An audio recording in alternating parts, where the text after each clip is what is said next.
বিক্ষুব্ধ ব্যাটারি চালিত অটোরিকশা চালকদের দেয়া আগুনে পুড়েছে পুলিশ বক্স। এই ঘটনা রাজধানীর মিরপুরের কালশীতে। অটোরিকশা বন্ধের প্রতিবাদে আন্দোলনের এক পর্যায়ে পুলিশের সাথে সংঘর্ষে জড়ায় চালকরা। পুলিশ টিয়ার শেল নিক্ষেপ করলে ইটপাটকেল ছোড়েন আন্দোলনরতরা। এর আগে রোববার সকালে মিরপুর ১ ও মিরপুর ১০ নম্বর গোলচত্বর অবরোধ করে বিক্ষোভ করেন অটোরিকশা চালকরা। বেলা ৩টা নাগাদ কোনোরূপ সহিংসতা না ছড়ালেও অবরোধে আটকে পড়া গাড়ি ছেড়ে দেওয়া নিয়ে সংঘর্ষে জড়ায় পুলিশ ও আন্দোলনকারীরা।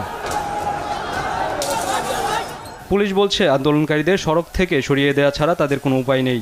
যেহেতু এটা নিষিদ্ধ এবং মহামান্য হাইকোর্টের নির্দেশনা আছে, তাই বন্ধ করা হয়েছে।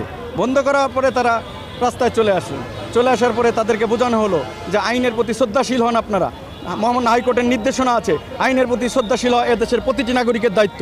আর চালকরা বলছেন, কোনো ঘোষণা না দিয়ে হঠাৎ করে ব্যাটারি চালিত অটোরিকশা বন্ধের ঘোষণায় বিপাকে পড়েছেন তারা। আন্দোলন অব্যাহত রাখারও ঘোষণা দেন। আমাদের গাড়িগুলো তো আর বাইরে থেকে চুরি করে আসে নাই, বাংলাদেশ সরকার অনুমোদিত সব ভ্যাট ট্যাক্স দিয়ে আমাদের গাড়িগুলো এখানে বানানো হয়েছে। তাহলে কেন আমাদের গাড়িগুলো বন্ধ? আমরা সবাই নিম্ন আয়ের মানুষ, আমরা একদিন কর্ম না করলে আমাদের ঘরে চুলা জ্বলে না, তাহলে আমাদের গাড়িগুলো কেন বন্ধ করা হয়েছে? আমাদের কর্মস্থান কে দিবে? আমরা এই অটোর উপরেই আমাদের নির্ভর, অটো দিয়ে আমাদের সংসারটা চলে। আচ্ছা, 4টা দিন ধরে আমরা গাড়ি চালাইতে পারতেছি না। সে হঠাৎ করে ঘোষণা দিয়া আমাদের অটোটা বন্ধ করে দিয়েছে, আমাদের কোনো সুযোগ না দিয়া। তা আমরা যে অটোটা বন্ধ করছি, আমরা দাঁড় দেনা করি অটোটা কিনছি, আমরা দেনাই হোধ করবো কেমন? অটোরিকশা বন্ধ করলে হাজার হাজার মানুষ বেকার হবেন, এতে অপরাধ বাড়বে বলেও জানান তারা। এজন্য পুনর্বাসনের দাবিও জানান।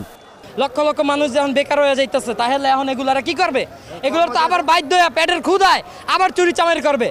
কর্মদিবসের প্রথম দিনে গুরুত্বপূর্ণ সড়ক অবরোধ করায় রাজধানীর সড়কে সড়কে সৃষ্টি হয় তীব্র যানজট। এতে ভোগান্তিতে পড়েন রাজধানীবাসী। আজকে এই আন্দোলনের জন্য আমি এখন যাব গুলিস্তানের ওদিকে যাব। আমার এক বন্ধু আসতেছে, তো প্রায় 1.5 ঘন্টা হয়ে গেছে, ও আসতে পারতেছে না। গাবতলীর থেকে এইদিকে এখন হেঁটে হেঁটে আসতেছে। কায়েস রাহাত, দেশ টিভি, ঢাকা।